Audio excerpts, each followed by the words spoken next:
آئیے ہم سب خدا کے پاک کلام میں سے دیکھیں یوحنا رسول کی معرفت لکھی گئی انجیل، اس کا پہلا باب اور اس کی آیت نمبر 12۔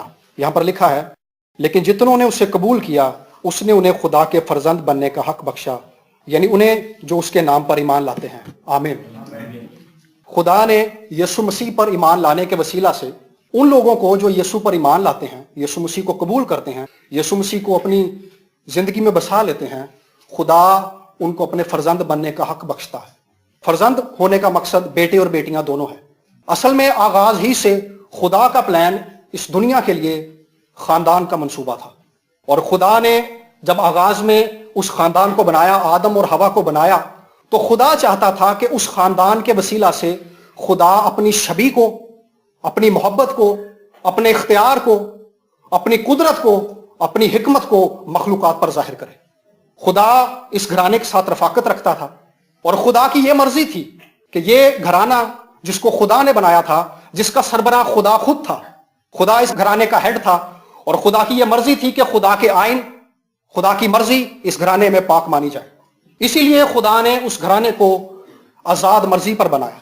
خدا کبھی نہیں یہ چاہتا تھا کہ وہ گھرانہ جو خدا نے بنایا ہے وہ ایک روبوٹ کی طرح ہو، جو اپنی مرضی نہیں بلکہ کسی کی مرضی کا غلام ہو، بلکہ خدا نے اس کو آزاد بنایا تاکہ انسان اپنی آزاد مرضی کے وسیلہ سے، اپنی مرضی کے وسیلہ سے، اپنے سارے جذبات کے وسیلہ سے، اور جو کچھ انسان کے اندر ہے اس سب کے وسیلہ سے خدا کی پرستش کرے۔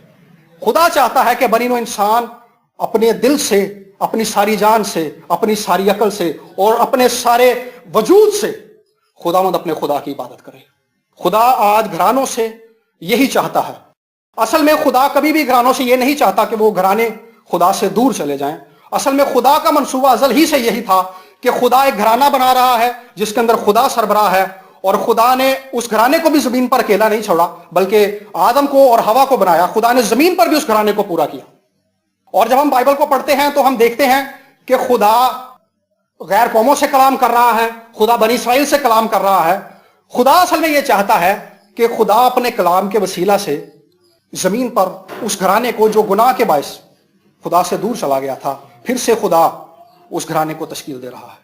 اصل میں گناہ، خدا کی مرضی سے دور چلے جانا، خدا کے ہم 10 احکام پڑھتے ہیں، 10 احکام میں سے کسی کو توڑ دینا گناہ ہے، پہاڑی آواز میں سے کسی کو توڑ دینا گناہ ہے۔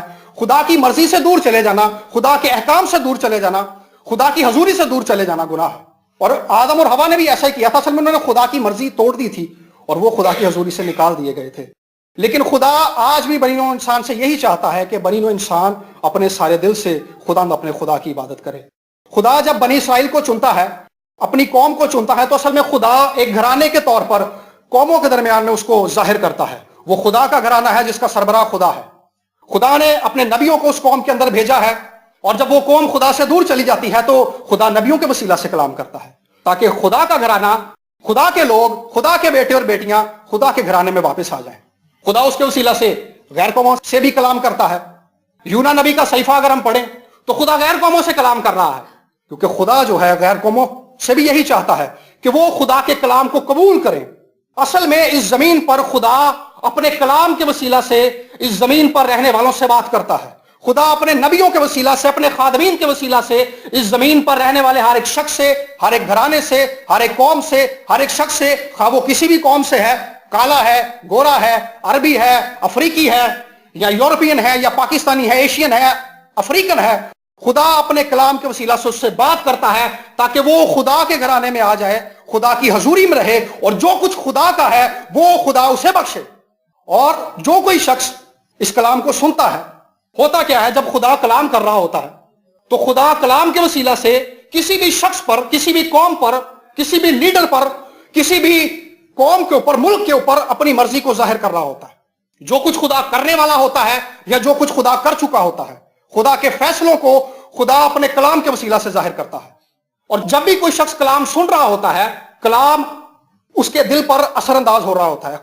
خدا کلام کے وسیلہ سے کسی بھی شخص کی حالت کو اس پر ظاہر کر رہا ہوتا ہے۔ اور یہ مقام ایک ایسا مقام ہے جب خدا توقع کرتا ہے کہ کوئی بھی شخص جس پر خدا اس کے اندر کی حالت کو ظاہر کر رہا ہے، خدا چاہتا ہے کہ اسی وقت وہ ریپینٹ کرے، اسی وقت وہ توبہ کرے۔ اصل میں یہ وہ خاص مقام ہوتا ہے جب ہم کلام کو سنتے ہیں تو خدا ہمارے اندر کی حالت کو ہم پر ظاہر کرتا ہے، تو یہ ایک بڑا خاص مقام ہوتا ہے، کئی بار لوگ اس کو مس کر دیتے ہیں۔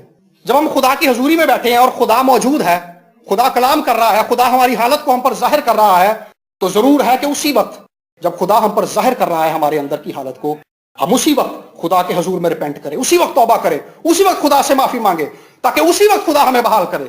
جب ہم ایسا نہیں کرتے تو جتنا زیادہ ہم لیٹ کرتے چلے جاتے ہیں اتنا زیادہ ہم خدا کی مرضی کو ماننے سے دور جاتے رہتے ہیں۔ اصل میں جتنا زیادہ ہم خدا کے کلام سے دور جاتے ہیں اتنا ہی زیادہ ہم ابلیس کے قریب جاتے ہیں، ابلیس کے جال میں پھنستے چلے جاتے ہیں۔ ابلیس مختلف طرح سے آج گھرانوں کو پھنسا لیتا ہے، گھرانوں کے اندر رشتوں کو پامال کرتا ہے، رشتوں کی جو عزت ہے وہ گھرانوں کے اندر سے ابلیس نے تباہ کر دی ہے۔ لیکن خدا کا منصوبہ آج بھی گھرانوں کی بھلائی کا منصوبہ ہے۔ خدا نے گھرانے کو بنایا تھا لیکن ابلیس نے اس منصوبے کو خراب کر دیا تھا، لیکن خدا نے پھر سے اس منصوبے کو بحال کیا ہے، لیکن اب ابلیس اس منصوبے کو تباہ نہیں کر سکتا، کیونکہ خدا اس گھرانے کو قائم کرنے کا ذمہ دار ہے۔ اور ہر وہ شخص جو اس وقت خدا کے کلام کو قبول کر رہا ہوتا ہے، اصل میں وہ جس وقت خدا کے کلام کو قبول کرتا ہے، جس وقت توبہ کر رہا ہوتا ہے، خدا کے کلام کو اندر اپنے بسا رہا ہوتا ہے، لکھا ہے کہ وہ خدا سے پیدا ہوتا ہے، وہ خدا کی نیچر کے ساتھ، خدا کے اختیار کے ساتھ، خدا کی قدرت کے ساتھ اور خدا کی ذات کے جلال کے ساتھ اسی دن اسی وقت پیدا ہو جاتا ہے جس وقت وہ خدا کے کلام کو قبول کر لیتا ہے۔ اسی وقت وہ خدا کے گھرانے کا فرد بن جاتا ہے، اسی وقت وہ خدا کا فرزند بن جاتا ہے۔ یہی خدا کا منصوبہ ہے اس زمین پر رہنے والے ہر ایک شخص کے لیے، کہ زمین پر رہنے والا ہر ایک شخص خدا کے کلام کو قبول کرے اور مسیح کو قبول کرے، تاکہ ہر ایک شخص خدا کے گھرانے کا فرد بن جائے۔ خدا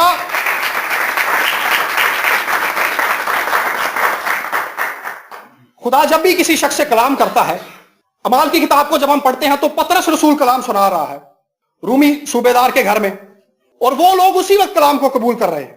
جس وقت وہ اس کلام کو قبول کر رہے ہیں خدا کا پاک اسی وقت ان پر نازل ہو گیا۔ پطرس کلام سنا رہا ہے اور وہ لوگ ریپینٹ کر رہے ہیں اور اسی وقت خدا کا پاک ان پر نازل ہوا، اور لکھا کہ وہ بیگانہ زبانیں بولنے لگے، اور جو یہودی ساتھ آئے تھے انہوں نے کہا کہ خدا نے غیر قوموں پر بھی اپنی بخشش کو نازل کیا ہے۔ اسی وقت جس وقت ہم خدا کے کلام کو قبول کرتے ہیں خدا اپنے آسمان کو کھول دیتا ہے۔ آسمان اس وقت کھلتا ہے جب کلام کو قبول کیا جاتا ہے۔ خدا نے اپنے بیٹے یسوع کو، جو خدا کا زندہ کلام تھا، اس زمین پر بھیجا ہے تاکہ دنیا والے اس کو قبول کریں اور خدا اپنے آسمان کو کھول دے۔ یسوع مسیح زمین پر خدا کا مجسم کلام ہے، اور خدا زمین پر رہنے والوں سے اور آپ میں سے ہر ایک سے یہ چاہتا ہے کہ اس زندہ کلام کو قبول کیا جائے، تاکہ آسمان جو خدا کا اچھا خزانہ ہے آپ میں سے ہر ایک پر کھل جائے۔ خدا یسوع مسیح کے وسیلہ سے، یسوع مسیح نے کہا کہ دروازہ میں ہوں، یسوع مسیح دروازہ ہے جس کے وسیلہ سے ہم خدا کے گھرانے کے اندر داخل ہوتے ہیں۔ بنی اسرائیل کو جب ہم دیکھتے ہیں تو بنی اسرائیل ایک ایسی قوم ہے جس کو خدا کی بڑی خاص فیور ملی ہے۔ اس کی وجہ کیا ہے؟ کیونکہ وہ خدا کی قوم ہے۔ خدا نے اس قوم کو اپنے نام سے نامزد کیا ہوا ہے۔ خدا نے، جیسے پاسٹر شاہی نے ذکر کیا، کہ اس قوم کے ساتھ عہد باندھے تھے، ابراہیم کے ساتھ عہد باندھا تھا، موسیٰ کے ساتھ عہد باندھا تھا۔ خدا ان عہدوں کو کبھی ترک نہیں کر رہا، کیونکہ خدا اپنے وعدوں میں سچا ہے۔ خدا اپنے بیٹے یسوع کے وسیلہ سے، اس کی صلیبی موت کے وسیلہ سے اس کائنات کے ساتھ اپنے عہد کو ظاہر کر رہا ہے جو نہ ٹوٹنے والا عہد ہے۔ خدا یسوع کی صلیب کے وسیلہ سے اس زمانے کے لوگوں کے ساتھ، گھرانوں کے ساتھ کلام کر رہا ہے کہ خدا گھرانوں کو بحال کرے گا، خدا گھرانے میں رہنے والے ہر ایک شخص کو بحال کرے گا، زندگیوں کو بحال کرے گا، ابلیس کے منصوبوں کو گھرانوں سے توڑے گا۔ آج گھرانوں کے اندر بڑی بے چینیاں ہیں، گھرانوں کے اندر بے چینی ہے، اور گھرانوں کے اندر ایسی ابتری ہے کہ گھرانے ٹوٹ پھوٹ کا شکار ہے۔ اس ٹوٹ پھوٹ کے وجہ سے گھرانوں کے اندر توڑ پھوڑ ہو رہی ہے، دھڑے بن رہے ہیں، اور ہر ایک شخص یہ چاہتا ہے کہ گھرانے کے اندر اس کی بات مانی جائے۔ کوئی بھی گھرانہ کسی ایک بات پر ایک جگہ متفق نہیں ہے، یہ ابلیس کا ٹریپ ہے۔ لیکن میرے عزیزو، خدا آج آپ سب سے یہی چاہتا ہے کہ آپ یسوع مسیح کے وسیلہ سے اپنے گھرانوں کے اندر خدا کی رہائی کا تجربہ کریں، کیونکہ خدا کا یسوع مسیح کو زمین پر بھیجنے کا منصوبہ ہی یہی تھا۔ جو کوئی شخص اس زمین پر خدا کے حضور میں آتا ہے، اصل میں جب کوئی شخص خدا سے پیدا ہو جاتا ہے وہ خدا کے گھرانے کا فرد بن جاتا ہے۔ حقیقت میں برگزیدوں کی جو جماعت ہے، جو کلیسیا ہے، وہ اس زمین پر خدا کا گھرانہ ہے۔ ہم مختلف گھرانوں سے ہیں، مختلف قوم سے ہیں، مختلف نسلوں سے ہیں، اور آل اوور دا گلوب جنہوں نے یسوع کو اپنا نجات دہندہ ماننا ہے وہ کلیسیا ہے۔ کلیسیا اصل میں اس زمین پر خدا کا گھرانہ ہے، اور لکھا ہے کہ عالم ارواح کے دروازے اس پر غالب نہ آئیں گے۔ یہ کلیسیا کا اختیار ہے، کیونکہ کلیسیا خدا کا گھرانہ ہے۔ اور خدا اس زمین پر کلیسیا کے وسیلہ سے اپنی قدرت کو ظاہر کرتا ہے. اعمال کی کتاب کو جب ہم پڑھتے ہیں عجیب و غریب طور سے خدا کلیسیا کے وسیلہ سے اپنے آپ کو ظاہر کر رہا ہے. کلیسیا کسی مشن کا نام نہیں ہے بلکہ کلیسیا اس زمین پر ان لوگوں کی جماعت ہے جو یسوع مسیح پر ایمان رکھتے ہیں, جو یسوع مسیح کے کفارے کو قبول کرتے ہیں, جو پاک روح سے معمور ہیں, جن کو خدا نے اپنے نام سے نامزد کیا ہے. سو خدا برگزیدوں کی جماعت کے وسیلہ سے ابتدائی کلیسیا کو ہم دیکھتے ہیں کہ پطرس جو لیڈر ہے وہ قید خانے کے اندر ہے, لیکن کلیسیا دعا کر رہی ہے. خدا ایمانداروں کی دعاؤں کی کس قدر قدر کرتا ہے, ان کے آنسوؤں کی کس قدر قدر کرتا ہے کہ وہ لوگ بیٹھے ہوئے ہیں اور خدا نے اپنے فرشتے کو بھیجا ہے اور وہ قید خانے سے پطرس کو چھڑا کر لے آیا ہے. میرے عزیزو, ہر وہ شخص جو یسوع کے خون سے دھل جاتا ہے خدا اس کی قدر کرتا ہے, کیونکہ وہ خدا کا فرزند بن جاتا ہے. خدا اس سے اتنی ہی محبت کرتا ہے جتنی خدا یسوع سے محبت کرتا تھا. ہم خدا باپ کے اور یسوع کے رشتے سے اس محبت کا اور اس جلال کا اندازہ کر سکتے ہیں کہ خدا ہم سے کتنی محبت کرتا ہے. یسوع مسیح کی خدا باپ کے ساتھ رفاقت اصل میں اس چیز کا اعلان ہے کہ خدا یسوع مسیح کے وسیلہ سے ہمیں اسی رفاقت میں لے کر آتا ہے. جب کوئی بھی شخص یسوع مسیح کے وسیلہ سے خدا کے حضور میں جاتا ہے تو خدا اصل میں اس شخص کو نہیں دیکھتا, وہ یسوع مسیح کو دیکھتا ہے, کیونکہ لکھا ہے کہ خدا نے ہمیں مسیح میں رکھا ہے. جب ہمیں خدا نے مسیح میں رکھا ہے تو جب ہم مسیح میں خدا کے باپ کے حضور میں جاتے ہیں تو خدا کو وہی رشتہ نظر آتا ہے جو خدا باپ کا اور یسوع کا رشتہ ہے. میرے عزیزو, آئیے آج وقت ہے اس اینڈ ٹائم کے اندر, اس دور کے اندر جب اس زمین پر رہنے والوں کے پاس بہت زیادہ وقت نہیں ہے, ہم اسی ریلیشن کے ساتھ خدا کے حضور میں جائیں جو باپ اور بیٹے کا رشتہ ہے.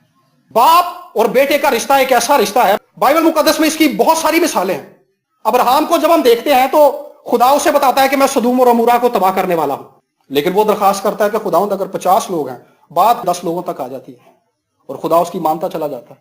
لیکن میں سمجھتا ہوں کہ اگر ابراہیم اس سے بھی کم جاتا تو خدا ان پر فضل کر دیتا. یہ قدر ہے ایمانداروں کی اس زمین پر. وہ لوگ جو یسوع کے خون سے دھلے ہوئے ہیں خدا ان کی بڑی قدر کرتا ہے. لکھا ہے کہ برگزیدوں کی خاطر خدا نے وہ دکھ کے دن, وہ مصیبت کے دن جو اس زمین پر آنے والے ہیں, خدا نے برگزیدوں کی خاطر ان دنوں کو کم کر دیا ہے. برگزیدوں کی, ایمانداروں کی, کلیسیا کی زمین پر خدا کی نظر میں بڑی قدر ہے. خدا ان کے ایک آنسو کی قدر کرتا ہے. لکھا ہے کہ میں نے تیرے آنسوؤں کو مشکیزے میں بند کر رکھا ہے. قدر کرتا ہے خدا, وقت پر یاد کرتا ہے خدا, انہیں بھولتا نہیں ہے. ایمانداروں کی کسی بھی دعا کو خدا رائے گا نہیں جانے دیتا. کبھی بھی ایمانداروں کی دعا رد نہیں کی جاتی. ایماندار کی, اس شخص کی جو یسوع کے خون سے دھلا ہوا ہے, ایسا نہیں ہوتا کہ اس کی دعا رد کی جائے. اس کی دعا خدا کے حضور میں پہنچتی ہے, خدا پر وقت اس کا جواب دیتا ہے. افسیوں کے خط میں سے ایک آیت پڑھیں گے, افسیوں کا خط پہلا باب اور اس کی 3 آیت. یہاں پر لکھا ہے, ہمارے خداوند یسوع مسیح کے خدا اور باپ کی حمد ہو جس نے ہم کو مسیح میں آسمانی مقاموں پر ہر طرح کی روحانی برکت بخشی. کن کو بخشی ہے جی؟ ایمانداروں کو. کس نے بخشی ہے؟ باپ نے بخشی ہے اور مسیح میں بخشی ہے. ہر طرح کی روحانی برکت. بہت ساری چیزیں ہیں جو خدا اس زمین پر ہم پر ظاہر کرتا ہے. خدا اس زمین پر ہماری ضروریات کا خیال رکھتا ہے. خدا اس زمین پر ہماری فکر کرتا ہے جب ہم دکھ کی حالت میں چلے جاتے ہیں, جب ہم پریشان ہو جاتے ہیں, روپے پیسے کی تنگی کا شکار ہو جاتے ہیں. خدا اس حالت میں بھی ہماری قدر کرتا ہے. خدا ان ساری ضروریات کو بھی جانتا ہے. لکھا ہے کہ تمہارا آسمانی باپ مانگنے سے پہلے جانتا ہے کہ تم کن چیزوں کے محتاج ہو. خدا کس طرح سے ایک ایماندار کی اس زمین پر کیئر کر رہا ہے کہ وہ مانگنے سے پہلے جانتا ہے کہ میرا یہ بیٹا ضرورت مند ہے, اس کو زمین پر کس چیز کی ضرورت ہے. مجھے یاد ہے چند سال پہلے میرے پاس بوٹ نہیں تھے اور میں دفتر سے آ رہا تھا تو میرے بوٹ ٹوٹ گئے. تو ان دنوں میں میرے پاس ایسا بجٹ نہیں تھا. میں نے دل میں ہی خداوند سے کہا, میں نے کہا خداوند میرا بجٹ نہیں ہے 4 مہینے تک کہ میں اب بوٹ خرید سکوں. اور آپ یقین کریں اسی دن صبح مجھے بھائی ٹیپو کا فون آیا. انہوں نے کہا کہ بھائی آج آپ نے شام کو میرے گھر آنا ہے. اور میں جب گیا تو بھائی نے بوٹوں کا نیا جوڑا میرے سامنے رکھ دیا. تمہارا آسمانی باپ مانگنے سے پہلے جانتا ہے, ہنوز تم کہہ بھی نہ چکو گے اور میں سن لوں گا. یہ ان لوگوں کی روداد ہے جو خدا کے بیٹے اور بیٹیاں ہیں. ابھی ہم نے پڑھا کہ خدا نے آسمانی مقاموں پر ہر طرح کی برکت بخشی ہے. اس ہر طرح کو ہم جتنا مرضی بڑا کر سکتے ہیں. زمین پر ہم صرف جسمانی چیزوں اور جسمانی ضروریات سے آگے بڑھ کر نہیں جاتے, لیکن اس زمین پر ایمانداروں کے لیے خدا کی یہی مرضی ہے, کیونکہ نبیوں نے یہی کلام کیا تھا کہ خدا ایک ایسے دور کا آغاز کرنے والا ہے. آج میں اپنے ایک بھائی سے بات کر رہا تھا کہ پرانے عہد میں تو ہوتا تھا کہ بنی اسرائیل ہی میں سے خدا نبیوں کو پیدا کرتا تھا,